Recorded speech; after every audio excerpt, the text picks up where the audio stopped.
Bienvenidos a la Casa de América, a una nueva sesión del ciclo Pensar en Español, en esta ocasión dedicada a José Gaos, Reflexiones de ida y vuelta. Nos acompañan esta noche don José Lasaga, profesor de la UNED e investigador de la Fundación Ortega Marañón, Javier San Martín, catedrático de Filosofía de la UNED y presidente honorario de la Sociedad de Fenomenología Española, y Estefano Santasiglia, investigador en el Departamento de Estudios Humanísticos de la Universidad de los Estudios de Calabria. Como muchos de ustedes probablemente sepan, la programación de Casa América en relación con el ciclo Pensar en Español es un intento de contribuir, aunque sea mínimamente, a continuar estudiando la filosofía y los pensadores en lengua castellana, y lo hacemos en especial colaboración con la Fundación Ortega Marañón. Y quiero mencionar en este caso concretamente a Margarita Márquez y agradecerle su presencia aquí esta noche. Y por supuesto también a don José Lasaga, que me acompaña esta noche en la mesa. Unas breves palabras sobre José Gaos, para ya cederle la palabra a don José Lasaga. José Gaos es uno de los filósofos españoles más iberoamericanos, y de ahí el título de Reflexiones de ida y vuelta. Se exilió en México tras la Guerra Civil, donde llevó el bagaje filosófico aprendido en sus años de formación con Ortega, García Morente, Zubiri y la filosofía alemana. En México fue prolífico como filósofo y traductor y creó escuela de manera relevante hasta su muerte en 1969. Actualmente se estudia su obra filosófica tanto en España como en México. De eso dan buena cuenta nuestros ponentes de hoy, y especialmente don José Lasaga, que acaba de publicar una edición crítica de los ensayos que escribió José Gaos sobre la obra de Ortega y Gasset. De nuevo, muchas gracias por su presencia, y sin extenderme más, le cedo la palabra a don José Lasaga. Muchas gracias.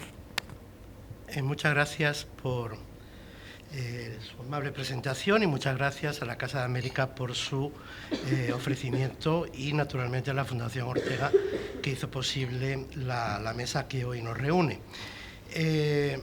Somos tres ponentes y la idea es que ustedes no se aburran demasiado, de modo que yo voy a entrar directamente a tratar lo que podríamos llamar la primera mitad de la vida de Gaos. Gaos tuvo una vida unida por la filosofía, pero partida en dos mitades por la Guerra Civil Española, puesto que en el año 38 justamente es cuando emigra a México. Ahora entraremos un poco en detalle. Yo me voy a ocupar, por tanto, de su trayectoria española, aunque quizás también mencione algo sobre su aterrizaje en México y las condiciones en que éste ocurrió. Y, si no me equivoco, el profesor Javier San Martín hablará de su docencia y de su investigación y de su escritura filosófica ya en México, y el profesor Santasiglia nos hablará de algunos episodios más concretos de su actividad filosófica mexicana en relación con otro de los emigrados españoles más interesantes y más importantes, Eduardo Nicol. Bien, entonces justamente decía, como inicio, como punto de partida, esta curiosa, casi doble vida que tuvo Gaos, unida perfectamente por su actividad filosófica. El título de Reflexiones de ida y vuelta alude precisamente a que él llegó ya completamente formado, no había publicado nada, pero llegó con una formación, con un bagaje filosófico impresionante, sin embargo, la mayor parte de su docencia, de sus discípulos y de sus publicaciones tuvieron lugar, se desarrollaron ya en tierra mexicana. Precisamente por esa razón yo parto de 1938 y casi voy a hablar exclusivamente de ese año, ¿no? De ese año en la vida de Gaos, aunque andando un poco hacia adelante y andando un poco hacia atrás. ¿Por qué digo que 1938 fue un año decisivo en la vida de Gaos? Porque en el verano de 1938 lo encontramos en La Habana, dando un ciclo de conferencias. Ha sido invitado por la Facultad de Filosofía de La Habana y allí lo encontramos.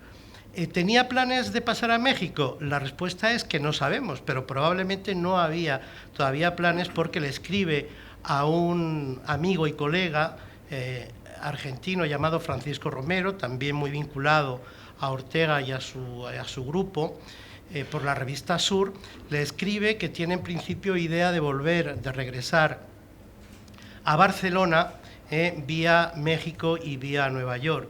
Pero en una carta posterior, me parece que con fecha del 10 de agosto, entonces ya le cuenta a este mismo corresponsal, a Romero, le cuenta que ha recibido una invitación del gobierno mexicano para incorporarse a lo que entonces se llamaba todavía Centro de Estudios Españoles, y que también le había llegado el plácet del gobierno de la República para efectivamente aceptar la invitación del gobierno mexicano. Y así fue como muy poco después nos encontramos ya con que Gauss está en México, ingresando en lo que todavía, acabo de decirlo, se llamaba Centro de Estudios Españoles, pero que muy pronto fue bautizado, y es el nombre con el que todos lo conocemos, como Casa de España.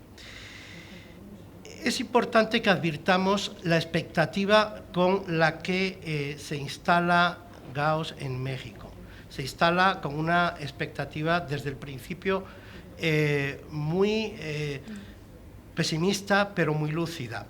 Cito unas palabras de una importante biógrafa suya, que está a punto de sacar en Fondo de Cultura esta biografía a la que me refiero.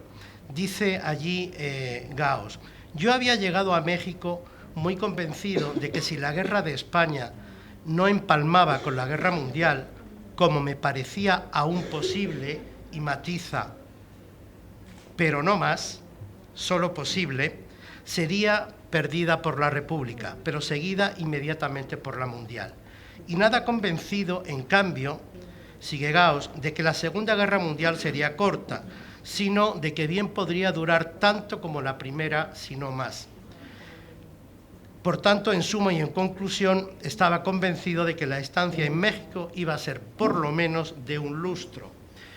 Supongo que no ignoran ustedes que no volvió a salir de México, no volvió a pisar España, sí viajó por América. Yo creo que no regresó a Europa en ningún caso. Y por tanto nos encontramos con que a finales del verano, en septiembre de 1938, está impartiendo ya, curiosamente no en México Distrito Federal, sus primeras actividades profesionales las tuvo en Morelia, la capital del estado de Michoacán, donde en el Colegio de San Nicolás de la Universidad Michoacana dictó su primer curso, compuesto por 6 lecciones y cuyo tema era la filosofía contemporánea. Su segunda actividad fue ya en la UNAM, en la Universidad Autónoma de México, y poco después dictó un curso sobre filosofía de la filosofía, justamente el mismo tema sobre el que había hablado en Barcelona unos meses antes, en una Barcelona prácticamente sitiado por las fuerzas de los llamados nacionales, y que al parecer se cuenta que no había ni siquiera luz eléctrica, y que las conferencias de Gauss se dieron a la luz de las velas.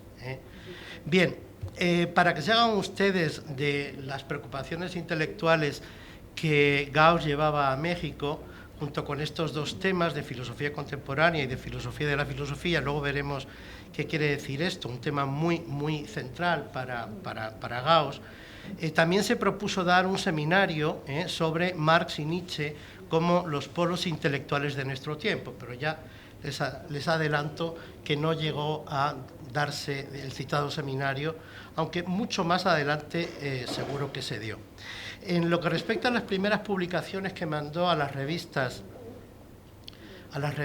mexicanas, el primer texto que publicó se llamaba La filosofía española.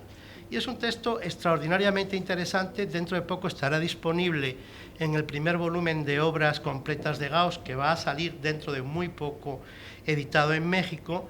la filosofía española porque realmente representaba una especie de tarjeta de visita. Es decir, venía a decir, esto es lo que estamos haciendo, o lo que veníamos haciendo en España, este es el sitio de donde yo vengo, esto es lo que estábamos haciendo.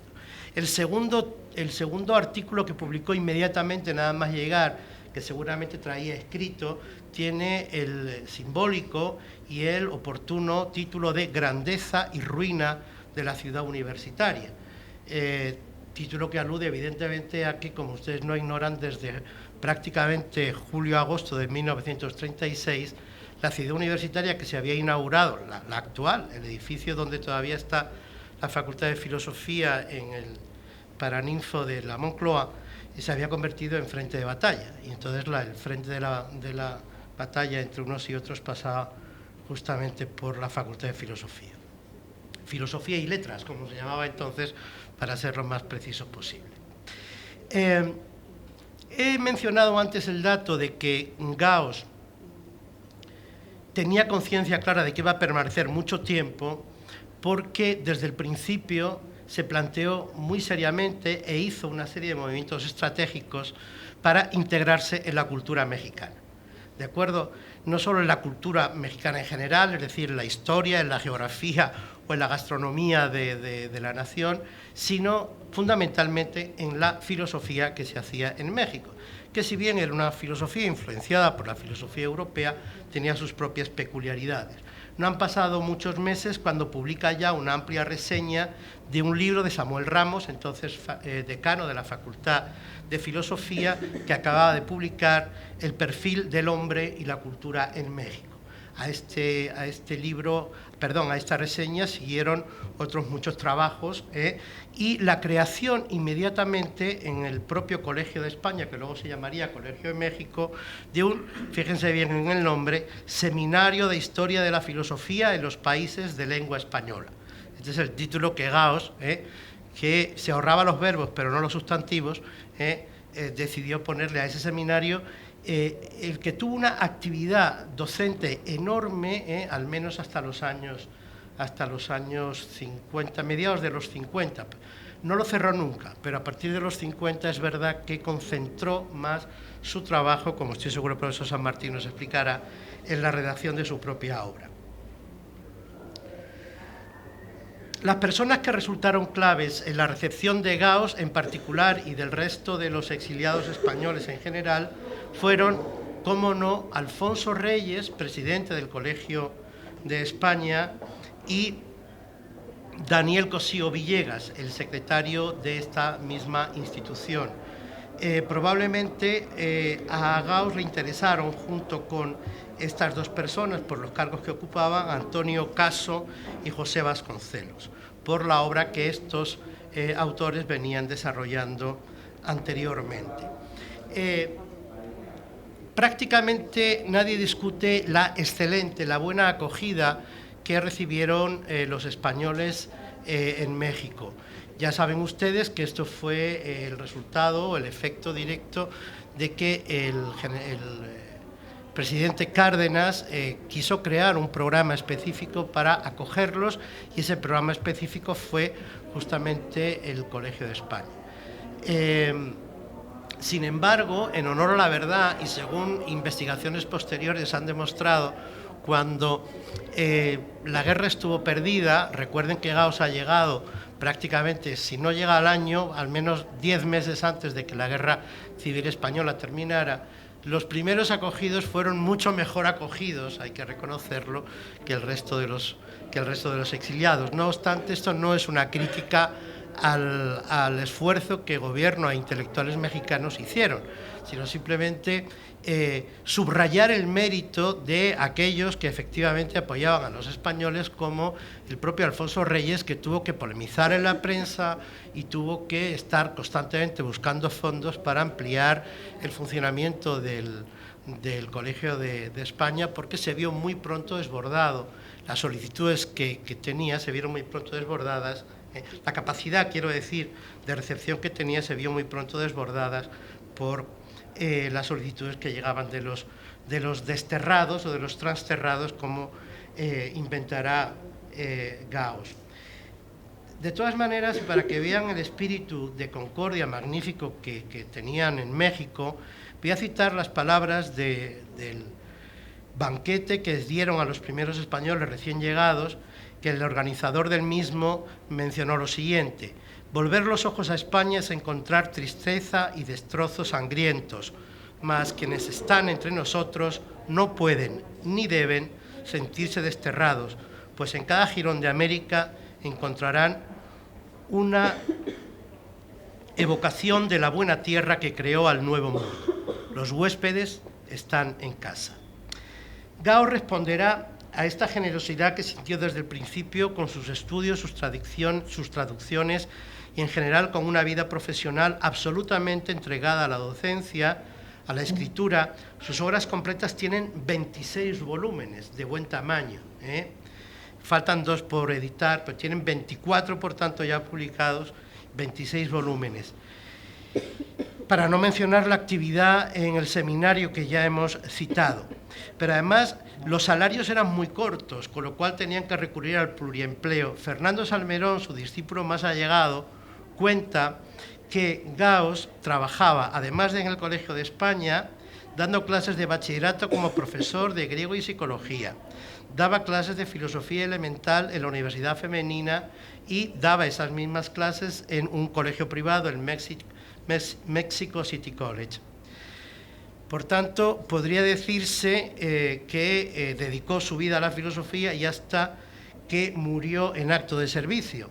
A ustedes les puede sonar esto a exageración, pero no es el caso, porque murió exactamente de un ataque al corazón cuando estaba firmando el acta de aprobación de una tesis doctoral de un alumno en el despacho del decano del colegio. O sea que literalmente puede decirse que murió al pie del cañón.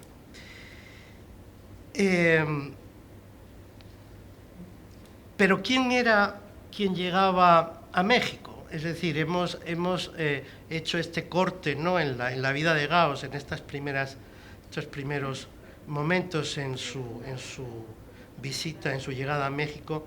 Pero ¿quién llegaba a México exactamente? Tengo que ir muy deprisa y por tanto mencionaré que Gauss era catedrático de Introducción a la Filosofía en la Universidad Central de Madrid desde 1932. No nos detenemos antes porque no disponemos de tiempo suficiente. En ese momento se incorpora a una facultad que acababa de ser reformada por el decano Morente. Había empezado la reforma en 1931 y él se encontraba muy identificado ya por su trayectoria anterior con el equipo de esa universidad. El inspirador filosófico estricto era naturalmente José Ortega y Gasset, muy bien secundado en las tareas administrativas por, como ya he dicho, García Morente, y muy bien complementado en la docencia por Javier Zubiri, María Zambrano y otro largo etcétera de colegas que no me detengo ahora a mencionar. Esto quedó cortado en seco, como ya saben ustedes, el 18 de julio de 1936. Esa fecha partía en dos la vida de Gauss. ¿Dónde estaba Gauss exactamente el 18 de julio de 1936? Pues miren, estaba en Santander, como secretario general de la Universidad Internacional Menéndez Pelayo. En Santander no triunfó el golpe de Estado. Entonces, ¿qué ocurrió? Pues que Gauss tuvo que hacerse cargo de la expedición de estudiantes para que pudieran regresar a sus casas. Muchos de ellos iban de Madrid, pero Santander no estaba ya comunicado con Madrid, de modo que tuvieron que pasar a Francia, hacer un largo viaje hasta Barcelona y desde Barcelona reingresar en la zona republicana. Así vivió Gauss los primeros días de la Guerra Civil. Una vez llega a Madrid, se encuentra con que lo nombran rector de la Universidad Central, precisamente por su fidelidad probada a la República y porque hizo declaraciones de plena y de profunda convicción en la causa republicana. De ahí que se le concediera inmediatamente un nombramiento más importante como presidente de la Junta de Relaciones Culturales de España en el extranjero. Como presidente de esta junta tuvo que viajar por Europa un poco como embajador cultural de la República. Hay una anécdota muy señalada en su biografía, y es que tuvo que hacer un viaje a Estocolmo y Oslo en las fechas en que estaban concediendo los premios Nobel, y por tanto Estocolmo era un poco la capital mundial de la cultura, con la estupenda fortuna de que voló desde París a Estocolmo con un avión que hacía escala en Berlín.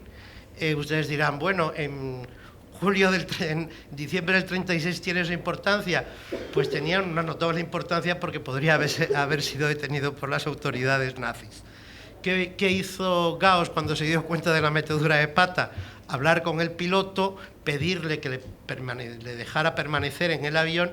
El piloto, de nacionalidad francesa, comprendió perfectamente la dificultad en la que se encontraba Gauss y consiguió que las autoridades nazis no obligaran a bajar a su invitado, de modo que Gauss pudo llegar sano y salvo a Estocolmo, y al viaje de vuelta decidió cambiar la ruta, naturalmente, evitó la escala en suelo alemán. Bien, esta anécdota habla bastante del famoso despiste del filósofo. Gauss es perfecto en eso. Hay otra anécdota que no me resisto a contarles, y es que un día en Marqués de Urquijo, delante de su casa, estaba esperando el tranvía con José Ortega y Gasset para que éste cogiera el tranvía. Estaba tan embebido en la conversación que del tranvía bajó su mujer y su hija, a las que no reconoció. De modo que siguió hablando con Ortega, y la mujer y la hija siguieron camino de casa, no demasiado extrañadas, porque ya conocían al personaje. Bueno, efectivamente, si ustedes supieran la extraordinaria cantidad de producción filosófica y de traducciones y de clases que impartió a lo largo de su vida, desde luego tenía que tener una notable capacidad de concentración y no perder el tiempo, porque si no, no se explica la ingente obra que llevó a cabo. Bueno, en París tuvo que realizar un último encargo a cuenta de la República, y es que fue nombrado comisario del pabellón español de la Feria Internacional de París. Fue un encargo que estoy seguro le trajo muchas satisfacciones, porque pasó prácticamente todo 1937 afincado allí en París, y entre otras cosas le permitió el lujo de ser el responsable de la República que firmaba con Picasso el contrato para el Guernica. No lo encargó, ya estaba encargado, pero sí fue él quien firmó el contrato y quien llevó a cabo las negociaciones económicas con el pintor. En París se encontró con un Ortega que estaba exiliado del otro lado de la República, pero con el que mantenía, no obstante, buenas relaciones, aunque muy discretas, porque así lo exigía Ortega. Y finalmente solo menciono una última cosa relativa a París, y es que fue también Gauss a quien le cupo el honor de representar al gobierno español, porque una representación oficial en el Congreso del tercer centenario del discurso del método, que fue quizás el evento filosófico más importante que se llevó a cabo en aquellos años en el mundo de la filosofía. En primavera lo encontramos de nuevo en Valencia, en la sede del gobierno republicano, donde dictó, y me detengo un momento en ello antes de prácticamente terminar, dictó una conferencia que se tituló Prosopopeya del filósofo. Prosopopeya tiene dos acepciones en el diccionario de la RAE. La usó en la segunda, afectación de gravedad y pompa, o sea, las ínfulas del filósofo. Ese fue el tema con el que Gauss cerró, fue la última actividad, y repito que por eso me detenía en ella, la última actividad de la Escuela de Madrid, la última actividad de la Facultad de Filosofía y Letras de la Universidad Central de Madrid, puesto que muy poco después ya esta dejó de hacer actividad académica. Y conviene que retengamos este tema, un tema extraordinariamente importante para Gauss, donde en cierto modo lo que hacía era arrojar una especie de sombra de sospecha, no sobre la filosofía, sino sobre el filósofo. Buenas tardes, ante todo muchísimas gracias por darme la oportunidad de compartir un buen rato en estas conferencias en el contexto de la filosofía en español. Hace unos meses presentábamos el libro de Pepe Lasaga, Los pasos perdidos, como ya ha dicho él, y fue una oportunidad más para acercarnos a Gauss, en ese caso la relación de Gauss con Ortega. Yo lo hice encantado, por supuesto, primero por amistad con Pepe, segundo por los méritos del libro, por la oportunidad misma de reunir en un libro los artículos de Gauss sobre Ortega, pero hay una tercera razón, que entonces no la dije y la digo ahora, porque hablar sobre Gauss era entonces y es ahora, y para mí creo que seguirá siendo una especie de descargo. Y explico qué significa esto.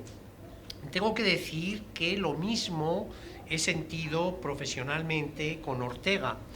Siempre me pareció que habíamos contraído una culpa con él por la ignorancia en que mi generación lo tuvo, con graves consecuencias para la filosofía española. Pero la misma sensación de ignorancia y olvido la he tenido con el Quijote, y más allá del Quijote, con nuestra relación con el barroco español.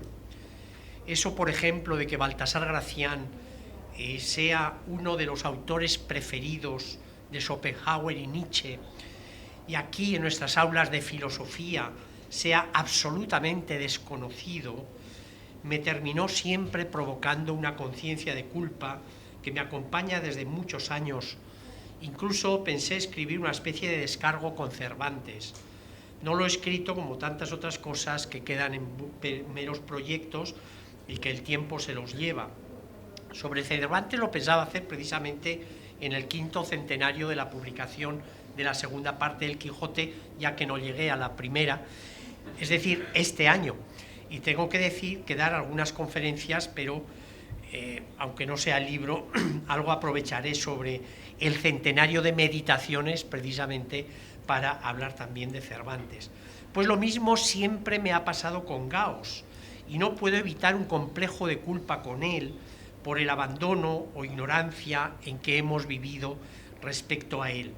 Y por eso siempre que hablo, o se me presenta la oportunidad de hacerlo, lo hago con gusto, porque me obliga a detenerme un montón de horas en sus escritos. Inmensos escritos, que no son 26, no sé dónde Pepe ha sacado una cifra, son 19. De momento son 19, el tomo 19 es el de las cartas y el tomo 1 es el de el periodo español, aunque hay que decir que quedan miles de hojas, notas, que no se van a publicar o que se van a digitalizar, no sé cómo lo harán, porque no dan para, o lo pensarán reunir aparte, pero de momento las obras completas son 19 tomos y quedan por publicar, efectivamente, en esto has acertado, quedan por publicar 2. Pues bien, y siempre que me acerco a Gauss, que son muchas veces, como he dicho, pues siempre percibo la injusticia cometida, no solo por nosotros, y nosotros voy a ser más explícito hablando de mi generación, sino de la historia con él. Las otras veces que he hablado sobre Gauss ha sido desde la relación de Gauss con Ortega, de Gauss con Husserl, y en ambos casos la atención de Gauss es enormemente, atender a Gauss es enormemente ilustrativo. Gauss es uno de los filósofos de esos que no te deja indiferente, su personalidad es tan fuerte, que tocarla le afecta a uno. Afectar es dejar huella, o sea, producir un efecto en nosotros, ¿no? Hacerte algo. Pues bien, cuando primera vez leí los artículos de Gauss sobre Ortega, que son los que Pepe ha reunido en su libro, lamenté profundamente no haberlos leído antes. Era difícil porque las obras completas tampoco nos llegaban tan fácil, ¿no? Sin duda, si los hubiera leído me habría ayudado mucho a ordenar la inmensidad de la obra de Ortega y lamenté la ignorancia en que teníamos esos trabajos, incluso los que hemos estado trabajando a Ortega, ¿no? Cuando me acerqué y estudié la relación de Gauss con Husserl, de nuevo lamenté no haberlo conocido antes. En este caso, para el revés, porque por contraposición me hubiera servido precisamente para entender muchísimo mejor incluso mi propia postura en la interpretación de conocer a Husserl, porque la forma en que Gauss entendió a Husserl ha sido enormemente importante, tanto para su propia filosofía, por contraste, como para lo que ha ocurrido en la filosofía de México, tanto en su época como después de su muerte, que es enormemente importante o interesante, incluso con efectos en la actualidad. Y a mí, por ejemplo, pues de haber conocido las posturas de Gauss, por ejemplo, en el congreso, un congreso muy importante que hubo en México, y que cuando yo tuve noticias de ese congreso, pues pensé la enorme contraposición entre México y España, por ejemplo, ¿no? El año 63 fue el tercer congreso, el 13º Congreso Internacional de Filosofía. Los congresos internacionales de filosofía son grandes acontecimientos en los que se reúnen miles de filósofos. Yo estuve en el de Brighton y había unos 6.000 filósofos. Después ya no quise ir al de Moscú porque cobraban el hotel carísimo, en la época de Gorbachev. Y este año fue el de Atenas, que iba a ir, pero al final ya me rajé y no fui. Pues México consiguió organizar el 13º Congreso. Para que vean la importancia que tienen estos congresos, por ejemplo, uno de los más importantes fue el de Praga del año 34, en el que estaban invitados Heidegger, Husserl. Heidegger, por supuesto, no iba a ir porque estaba en todo el periodo nazi. Y justamente el congreso era contra los nazis, porque era la función de la filosofía en época de tribulación para salvar la democracia, porque Praga todavía era, los nazis no habían entrado, e invitaron a Husserl. Husserl mandó una carta muy importante que es el comienzo de la crisis, de la última etapa de Husserl. Pues bien, estas son un poco las razones de mi satisfacción, porque sirven estos actos sobre Gauss como descargo frente al cargo histórico que tenemos mi generación. Yo uso estas palabras cargo y descargo por mis trabajos de antropología, que es la forma en que se llevan las cuentas de las cofradías, de las sociedades, etcétera, que te hacen un cargo, tienes un cargo y después se hace, o el descargo son los ingresos que te hacen y el administrador tiene que hacer el descargo, es decir, tiene que ir contabilizando cómo ha ido gastando ese dinero. Pues yo creo que nosotros tenemos, mi generación en concreto, tenemos un cargo histórico, y tenemos que ir haciendo descargos, que es ir reconquistando estos déficits que tenemos, en los que he citado. De Ortega yo creo que lo hemos conseguido, de Gauss no, del Quijote tampoco. En realidad, ni la celebración del 5º centenario de la publicación de la primera parte del Quijote, ni de la segunda parte, que es todavía más importante que la primera parte del Quijote, que se cumple este año, porque filosóficamente es decisivo. Incluso Gauss tiene una importancia muy fuerte en la interpretación del Quijote, y sin embargo en filosofía no hemos organizado nada, absolutamente nada.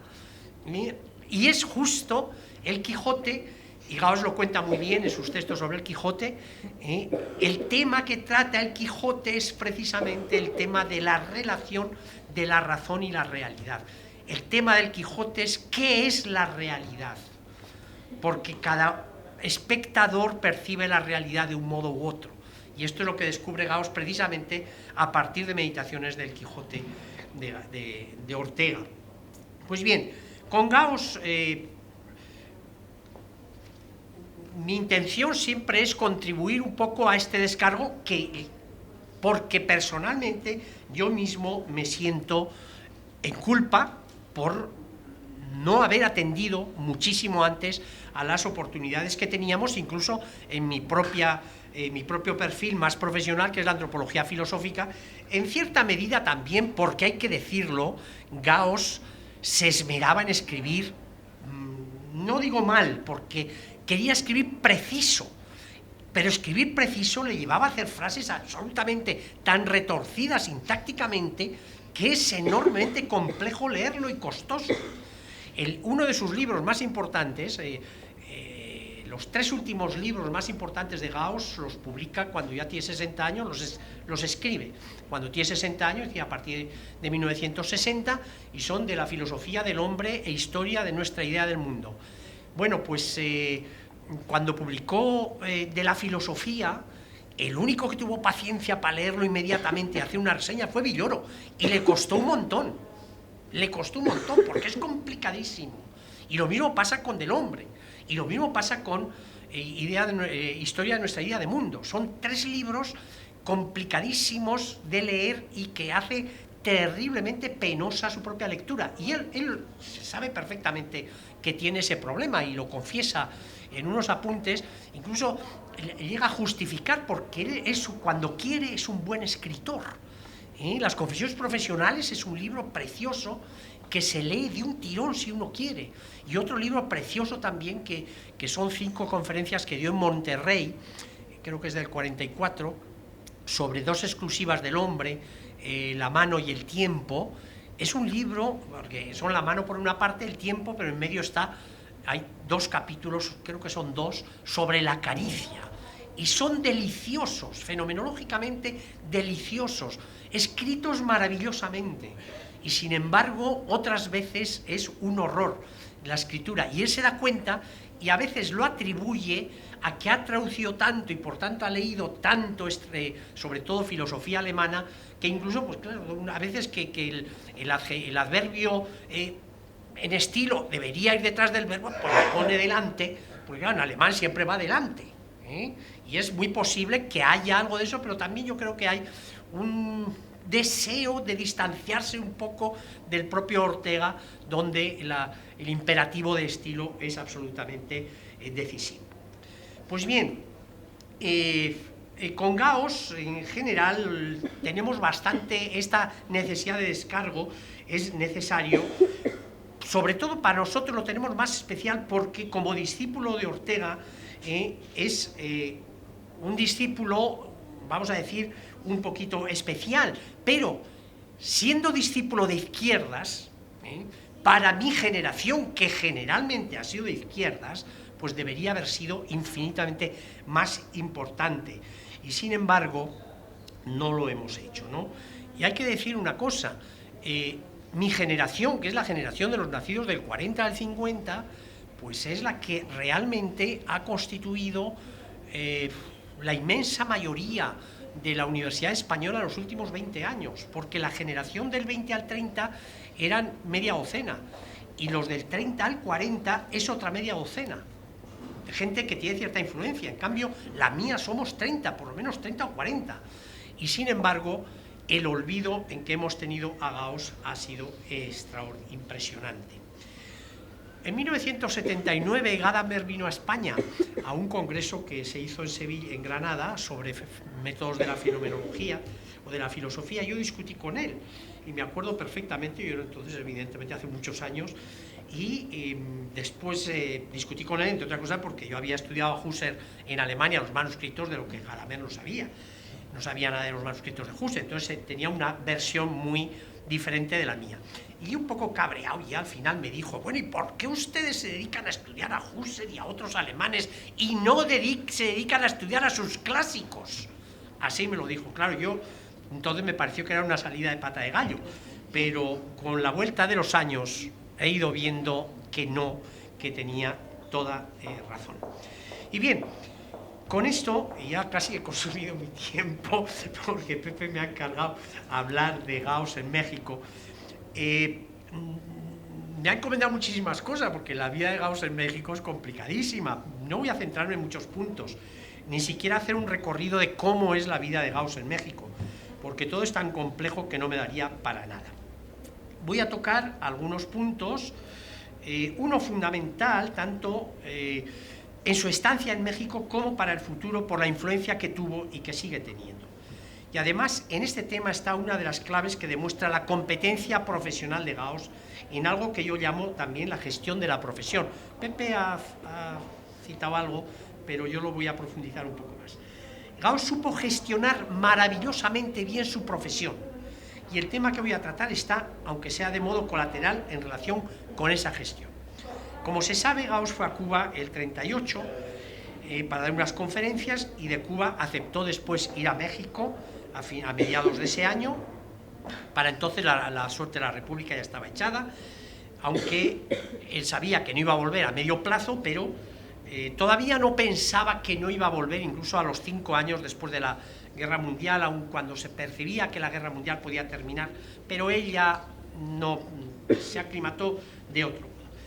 Pero él fue presentado siempre como rector de la Universidad de Madrid, porque de hecho cuando fue todavía lo era. Cuando Gauss va a América, sus conocimientos de América debían de ser los mismos que tenemos la inmensa mayoría de los ciudadanos españoles que hemos hecho bachillerato, universidad y no sabemos nada de América, prácticamente nada, no sabemos nada de las colonias, del imperio colonial, no sabemos nada de qué pasó con esos países después de la conquista, de la independencia. Yo me enteré hace poco de la importancia que tiene la biblioteca palafosiana, hasta supe que el que creó la biblioteca palafosiana era un paisano mío, Juan de Palafos. No tenía ni la más remota idea de que eso existiera. ¿Cuántos en España saben lo que es la biblioteca palafosiana? Pues me imagino que prácticamente nadie, o poquísimos, los cultos que han estudiado eso después, pero no por lo que hemos estudiado en nuestra vida, en nuestra universidad y en nuestro bachillerato, nada. Y a Gauss le pasaba exactamente lo mismo, y entonces lo primero que hizo, que mencionó Pepe, lo primero que hizo fue meterse de lleno en la cultura y la filosofía mexicana. Lo primero que hizo además fue esa reseña. Pepe ha dicho que fue la reseña del libro de Samuel Ramos, pero hay que decir una cosa, que fue la reseña de la segunda edición. ¿Quién hace una reseña de la segunda edición? Pues prácticamente nadie. Es la reseña de la segunda edición, que era idéntica a la primera. Por tanto, ya más aprovecha esa reseña, que por cierto, la aprovecha para comparar el libro de Samuel Ramos, Perfil del hombre y cultura en México, para decir que el problema de Samuel Ramos con México era el mismo que Ortega con España. Es decir, salvar la situación de México desde la filosofía. Y entonces aproxima a Samuel Ramos a Ortega, con lo cual lo mete en una tradición que, claro, a Samuel Ramos lo derritió, evidentemente. El libro de Samuel Ramos, tengo que decir que ahora mismo lleva 40 ediciones. Es decir, es absolutamente un clásico de México. ¿En qué medida contribuyó Gauss a eso? Pues yo creo que contribuyó, dándole al libro una tradición filosófica muchísimo más de la que se le había dado, porque el libro salió en el año 34 y hasta el 38, 4 años, no hubo nuevas ediciones, lo cual quiere decir, hombre, es un libro que habla de propio México, pues puede tener cierta... pero no se lo quitaron de las manos, quiero decir. Y en cambio, al meterle en una tradición como la orteguiana, Gauss le da al libro pues una perspectiva infinitamente más amplia, pero sobre todo se gana totalmente la amistad de Samuel Ramos de por vida. Y esto fue un poco la forma en que Gauss entró en México. A raíz de ese tema, Gauss fue haciendo todo el estudio de la filosofía en Iberoamérica, y ahí se junta un tema muy importante que es lo que más quiero resaltar, que es el tema de los trasterrados, porque es de Gauss esa palabra, pero el tema no es solamente una palabra. Detrás de la palabra trasterrado está toda una filosofía de la historia que Gauss ha comprendido muy bien y que la va explicitando cantidad de veces. Detrás de la palabra trasterrado está primero una cuestión, que cuando Gauss llega tanto a Cuba, pero sobre todo a México, pero lo mismo en Cuba, pero de ahí no lo sé, pero de México sí, Gauss se da cuenta que México, pues la diferencia entre España y México, pues seguramente no es ni remotamente mayor de la que puede haber entre Andalucía y el norte de España, o incluso menor. Yo tengo también esa experiencia. Cuando yo fui a Cuba me pareció que aquello era Andalucía, y cuando fui a México me encontré realmente en casa. Es decir, me parecía una cosa enormemente semejante a lo nuestro. Y Gauss es en ese contexto del parecido, del aire de familiaridad con el que se encuentra en México, teniendo en cuenta además que recibe inmediatamente, Alfonso Reyes había pasado mucho tiempo en España, es decir, era un gran conocedor de España, y entra inmediatamente en contacto con Alfonso Reyes, porque además es rector todavía de la Universidad de Madrid.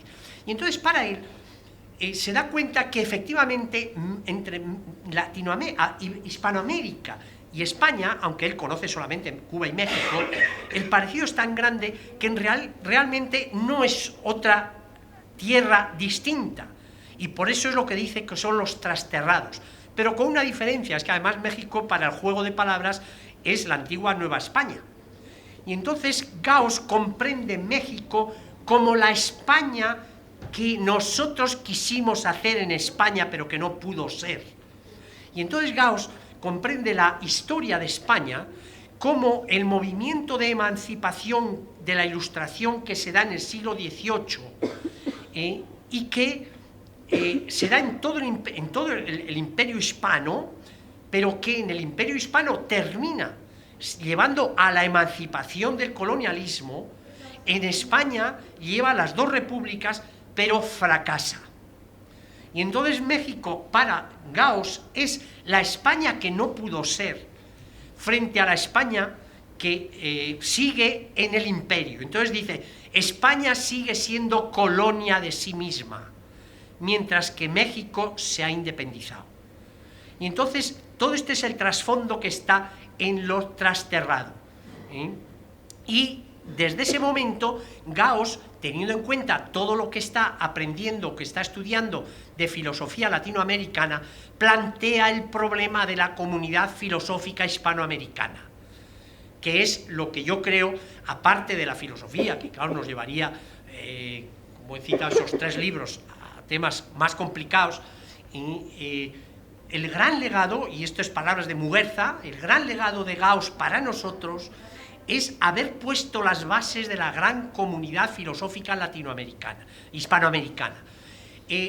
Para ello, Gauss tiene que discutir qué es filosofía, qué posibilidades hay de hacer una filosofía en español. Dice, no, filosofía en español, la filosofía española es como cualquier filosofía, solamente hace falta para que haya filosofía española que haya muchos filósofos en los países hispanoamericanos que hagan filosofía. Y no tienen que hacer ninguna filosofía especial, aunque él sí le pone unas características muy precisas a esa filosofía. Es una filosofía fundamentalmente de cierto corte estético, es decir, la filosofía hecha en español tiene cierta voluntad de estilo.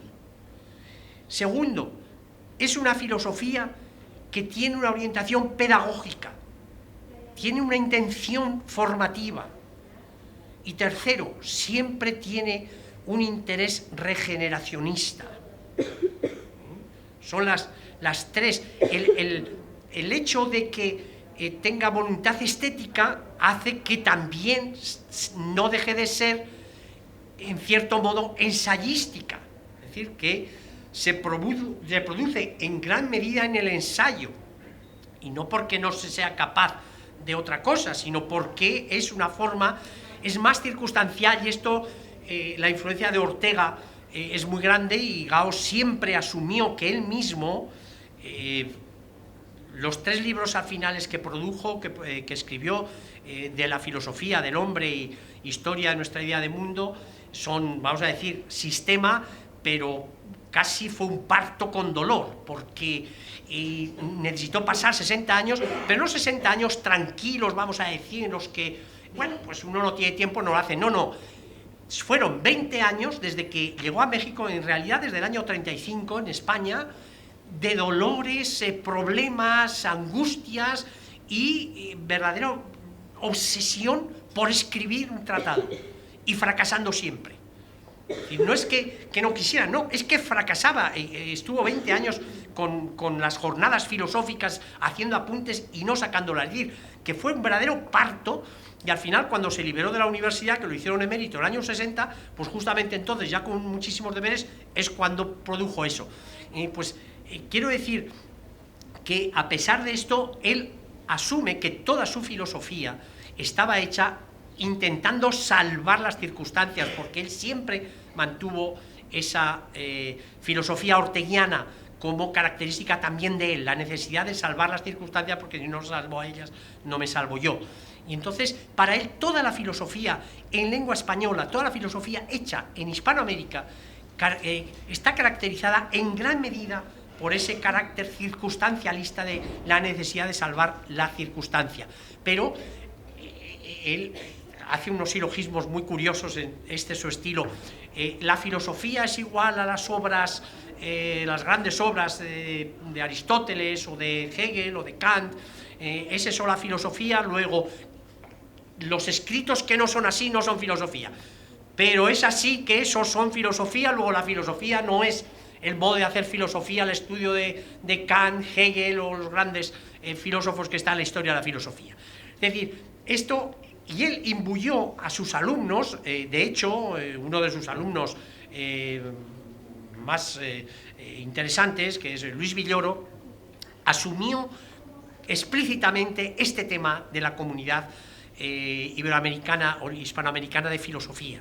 Y de hecho, a partir de la idea de Villoro, que lo asume expresamente, es a partir de la que se ha creado en cierta medida la propia, los congresos internacionales iberoamericanos ya de filosofía, y todo el movimiento que ha habido de relación de España con la filosofía latinoamericana. Siempre, y Muguerza, en la conferencia que dio en el Instituto de España aquí en Madrid, con motivo del centenario de Ortega, del 50 aniversario de la muerte de Ortega, fue muy claro, fue exactamente el legado de Gauss, poniendo en este tema de la comunidad iberoamericana de filosofía el punto fundamental del legado de Gauss. Y bueno, ya con esto creo que no me he pasado de los 25 minutos y bueno, he dejado cosas en el tintero. No he hablado tampoco de la filosofía y de otros temas, pero bueno, lo que he dicho también le sirve un poco para situar a Gauss y la importancia que tiene para nosotros, y que bueno, lo que tenemos que hacer es seguir trabajando sobre él por las grandes enseñanzas y bueno, y esa idea de la ínfula del filósofo, la prosopopeya y la soberbia del filósofo, entre otras cosas porque él era enormemente soberbio, y él lo confiesa, y porque dices que para hacer filosofía hay que ser soberbio, y soberbio es que está súper sabio por encima, y bueno, son temas que tendremos que seguir discutiendo y que Gauss nos invita a ellos, y en estas reuniones también pues muy agradecido. Profesor. Bueno, muchas gracias, pues que para ser pues de alguna manera litúrgico, diría que es justo y necesario agradecerle al profesor Lazaga y al profesor San Martín que me han brindado esta oportunidad, y bueno, claro, también a Casa América, porque pues es la manera de realizar todo esto. Y bueno, pues yo llegué a conocer la figura de José Gauss pues, trabajando fundamentalmente sobre uno de sus, pues entre comillas, adversarios filosóficos, si se puede decir así, o sea, Eduardo Nicol, otro exiliado.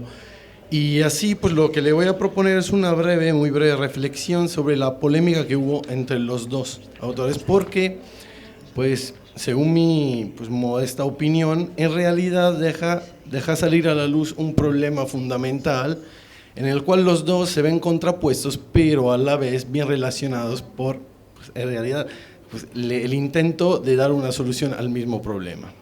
Pues ya voy al tema.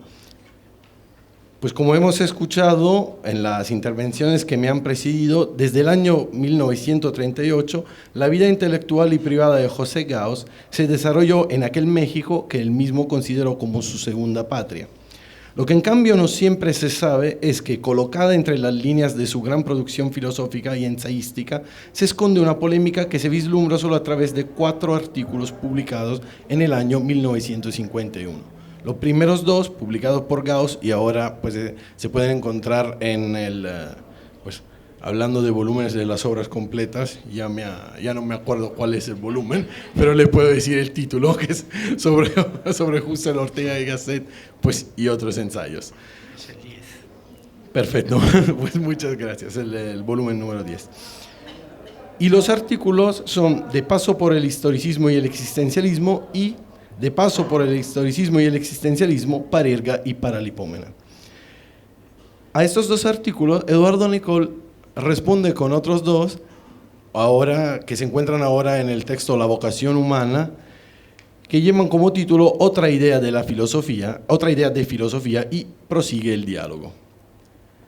Fue con Eduardo Nicol que Gauss decidió enfrentarse filosóficamente y personalmente hasta romper definitivamente toda relación e incluso, por parte de ambos, negarse el saludo. Puedo decir que Gauss decidió enfrentarse de manera pública al pensamiento de Nicol porque en el primero de los artículos citados, el filósofo, discípulo de Ortega, elaboró una reseña crítica de la obra de Nicol, Historicismo y Existencialismo, que hizo manifiesta no solo su manera de concebir la filosofía, sino también dos modalidades bastante diferentes de relacionarse con la experiencia del exilio sufrido y, pues debido a esto, de la misma vida.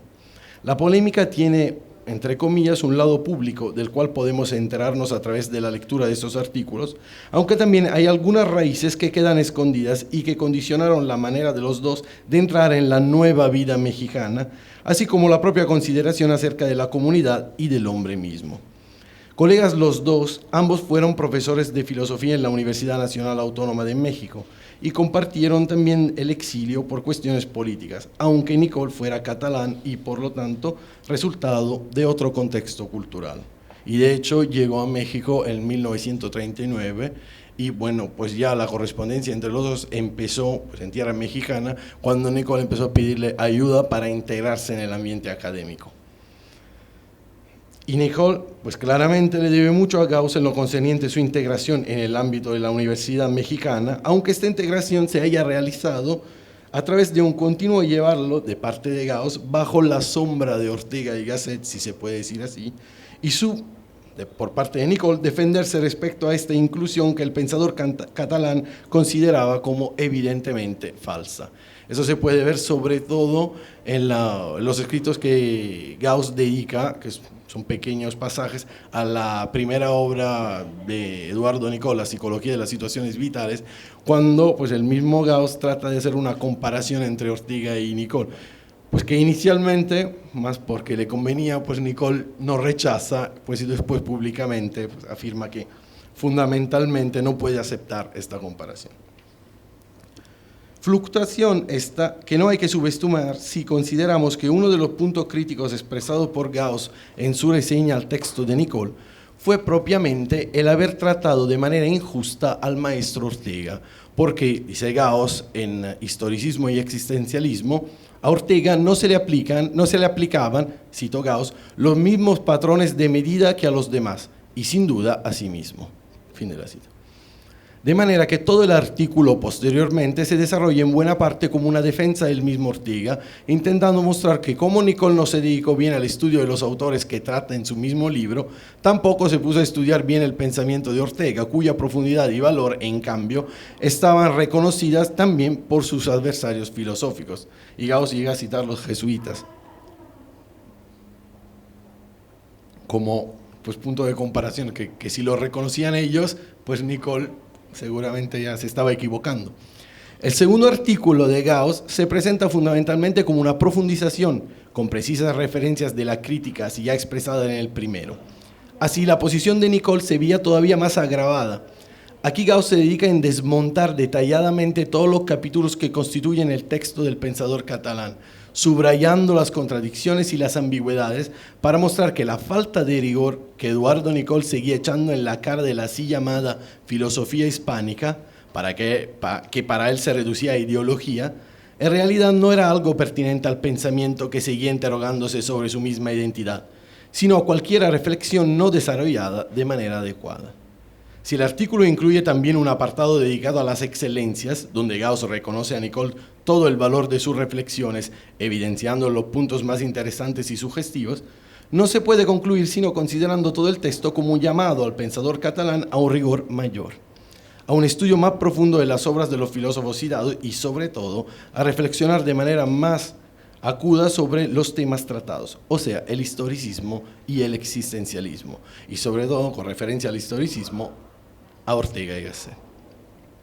La respuesta de Nicol, más que una defensa, se funda ya desde el primer artículo sobre una cuestión básica que él mismo expresa con estas palabras y que, según yo, pues aclara toda la manera pues, de entender de parte de Nicol el pensamiento de Gauss. Y las palabras de Nicol son: José Gauss tiene otra idea de la filosofía. Fin de la cita. Afirmación que parece tener un eco bien evidente, pero en las mismas palabras de Vera Yamuni, biógrafa de Gauss, y también su alumna, como hemos escuchado, que en su libro José Gauss, El hombre y su pensamiento, afirma, y cito, la filosofía de Gauss fue siempre una filosofía de la filosofía, que redujo a una forma autobiográfica, personal, y que terminó por ser una filosofía de la negación y una metafísica. Fin de la cita.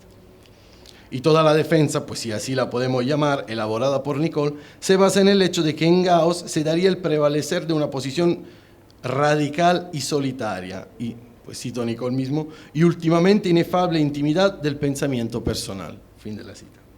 Y que detenerse en esta radical y solitaria posición no nos permitiría ver en su mismo fondo otra vez la comunidad como vínculo fundamental. Así que aún bueno, simplemente para ser más preciso, la comunidad como punto fundamental, porque entre los dos el problema fundamental era cómo se tenía que entender la cuestión, la relación entre comunidad y verdad. Así que aún el filósofo en su reflexionar sobre la misma existencia necesita aislarse de otros seres, eso era lo que decía Gauss, pues responde Nicole que efectivamente aunque haga esto, pues nunca queda solo. Y esto Gauss pues lo dejaba pasar sin enterarse. De tal manera que la respuesta que concluye el artículo es, cito otra vez Nicole, que pensar por cuenta propia es aprender a vivir como propios y formular con claridad y distinción los problemas comunes, antes de que podamos elaborar doctrinas personales para solucionarlos. Fin de la cita. Una vez indicada la diferencia fundamental, que según Nicole determinaría las diferentes posiciones y hasta la imposibilidad de conciliación, ya puede pasar en el segundo artículo a analizar todos los filosofemas, dicho con la palabra que ocupa el mismo Gauss, cuya elaboración le había sido criticada, y tratar de aclarar su posición para mostrar, una vez más, cómo la interpretación de Gauss sigue enraizada en su manera de considerar la filosofía como una forma de confesión personal, o bien profesional. Por este asunto sigue siendo interesante la reflexión escrita por el ya citado Luis Villoro, discípulo de Gauss, en relación al peculiar escepticismo del maestro como respuesta a la crisis que la filosofía misma iba experimentando. Y afirma Villoro, la filosofía de la filosofía, con su recurso a la subjetividad individual, sería la filosofía de esa conciencia de crisis. Y el mismo Gauss no dejó de anunciar el fin de la filosofía, al menos en su forma tradicional.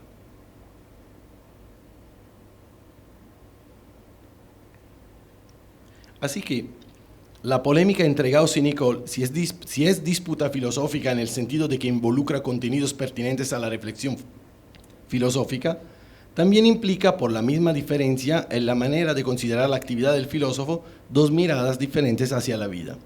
Miradas cuya diferencia de intensidad y color se percibe solo si dejamos el mero campo de los conceptos para acercarnos a aquella experiencia, aquella vivencia, que más que todas condicionó, modificándolas, la vida de los dos pensadores, o sea, el exilio. Y les pido perdón, pero tengo que regresar un momento sobre la cuestión del destierro y trastierro para dejar salir a la luz la diferencia y el valor de esta polémica.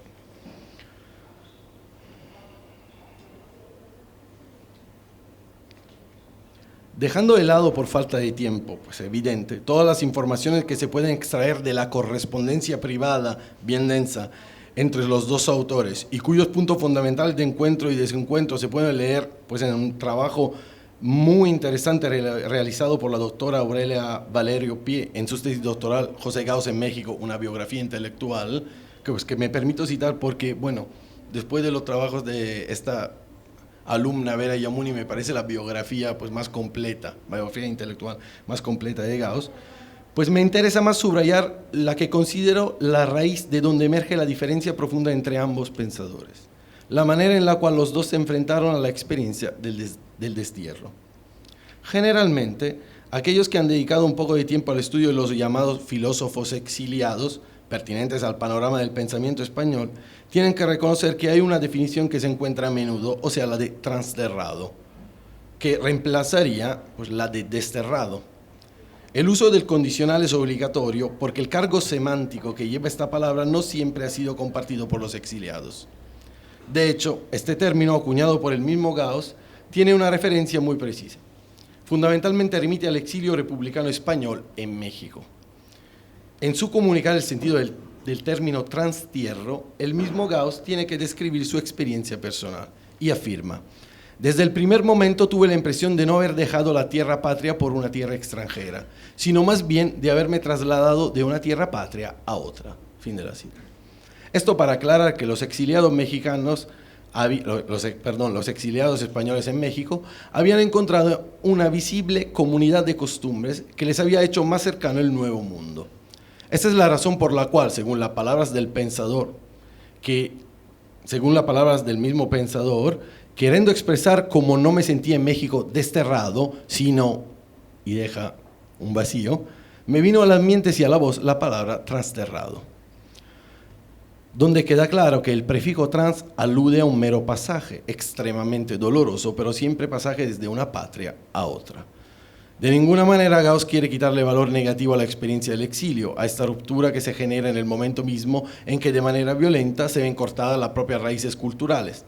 Por otro lado, el pensador reconoce, y a partir de la comunidad del idioma, que su pasar de una tierra a otra no se puede asemejar a cualquier tipo de destierro, como si no hubiera alguna diferencia. Desde esta misma diferencia, pues surgió la que Abellán describe como la teoría de las dos patrias en Gauss, o sea, la de origen y la de destino, pues donde la de destino, pues de alguna forma está elegida por el mismo exiliado, pero de alguna forma permite una continuidad fundamental con la patria de origen. Además, la nueva patria, la del destino, se iba configurando siempre más como la posibilidad de una auténtica realización personal. Y afirma Gauss: pues si nos desterraron por indignos ideológica y moralmente de convivir con ellos en la patria, el llamarnos a esta no puede significar sino que reconocen nuestra dignidad ideológica y moral. O sea, que teníamos razón, y por lo mismo que sin razón fue la guerra y la victoria. Fin de la cita. Como subraya también Antonio Monclús, el concepto de trastierro es en Gauss una inflexión fundamental que permite de una vez un cambio radical en la misma conceptualización del exilio. Porque siempre se piensa el exilio como el dejar una tierra, pues quedarse en el exilio, pues con la idea de regresar, pues, que lo logre o menos el exiliado. Mientras de esta manera, pues el exilio, y por eso el trastierro tiene todo un valor semántico, pues evidentemente bien fuerte, pues el exilio ya cambia su esquema. O sea, es como dejar una patria para encontrar otra y fundamentalmente ya no pensar en el regreso.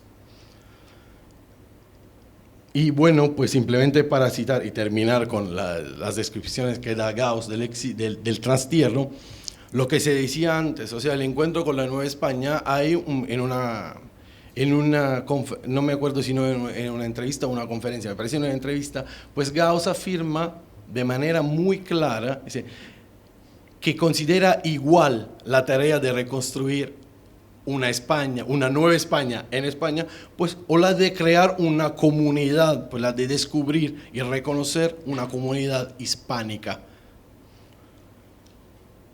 También Eduardo Nicol era un exiliado, un desterrado, pero cabe preguntarse entonces si él también logró elaborar una idea de sí mismo como transterrado.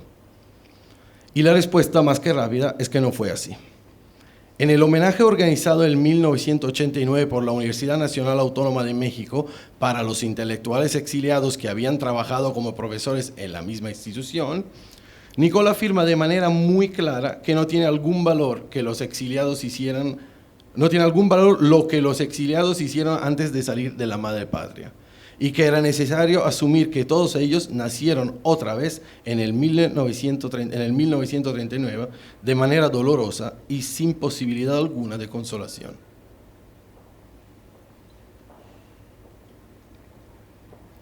No quedaba otra cosa que hacer que trabajar duramente para el país que les había permitido nacer otra vez y que les había ofertado una ulterior posibilidad de realizar su vida según sus propios intereses. En Nicol no se da en ninguna manera la posibilidad de dos patrias. La patria perdida queda perdida para siempre. Y el mismo Adolfo Sánchez Vázquez, compañero de exilio, reconocía como en su amigo Eduardo Nicol nunca el destierro se volvió trastierro.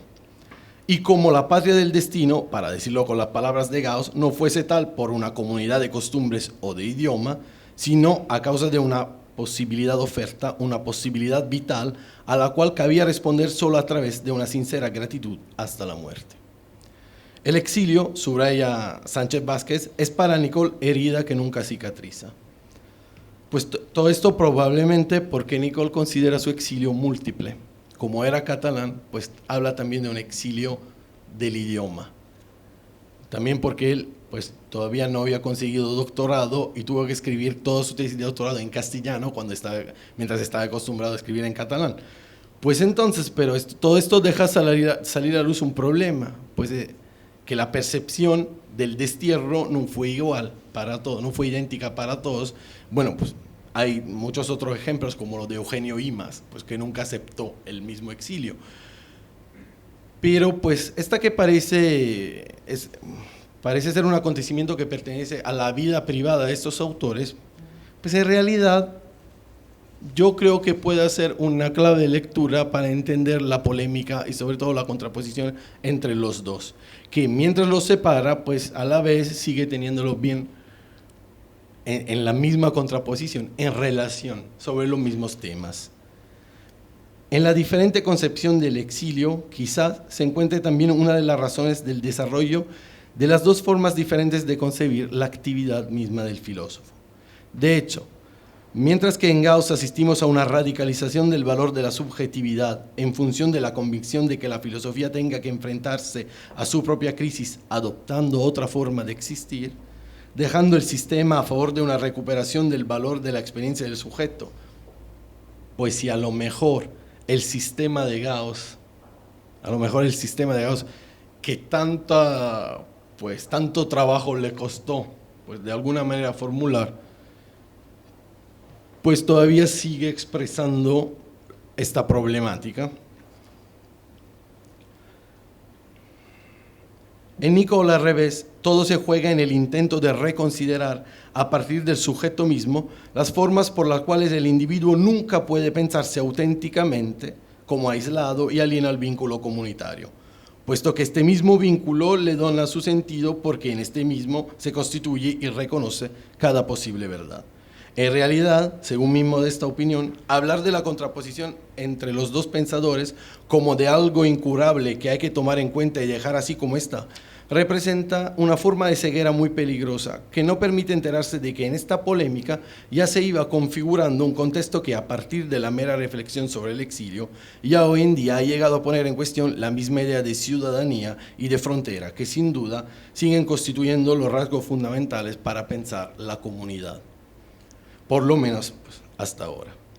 Así que de alguna manera este encuentro, o mejor dicho, este desencuentro entre los dos pensadores citados, me parece más importante, en todo esto me parece más importante revelar y subrayar otra vez el problema común más que las diferencias. Sin duda estamos de frente a posiciones irreconciliables en su fondo, pero hay la posibilidad de leer esta imposibilidad de acuerdo de una manera bien peculiar. Como hay una raíz común en la experiencia del exilio, la contraposición parece configurarse como las caras de una misma moneda, que no se pueden tocar ni ponerse una enfrente de la otra, pero siguen perteneciendo a una misma entidad. Así, la polémica entre José Gauss y Eduardo Nicole me parece expresar dos formas posibles de reflexionar, en este caso jugándose la vida, frente al abismo generado por la caída de un vínculo comunitario que, por un lado, en Gauss, puede ser encontrado en la interioridad del sujeto que logra colocarse en la comunidad del destino, reconociéndole propiamente el carácter de lugar común. Por otro lado, en Eduardo Nicole, tiene que ser reconstruido a partir de una idea de comunidad fundada en la gratitud, pero que ya busca un valor universal más allá de la circunstancia. Y quizás por esta razón, a pesar de tan directa crítica, el mismo Gauss, antes de indicarnos las coincidencias con lo que Nicole escribe en el texto criticado, afirma: me parece en efecto que coincido con él, Eduardo Nicole, en una serie de puntos tan fundamentales que, aunque fuesen menos numerosos que aquellos en que discrepo de él, preponderarían sobre estos. Fin de la cita. Así que al final más parece que los dos sí puedan tener un verdadero lugar común, si, como responde Nicole, cito y termino, La comunidad de la verdad consiste pues primariamente en la comunidad del problema. Fin de la cita. Muchas gracias.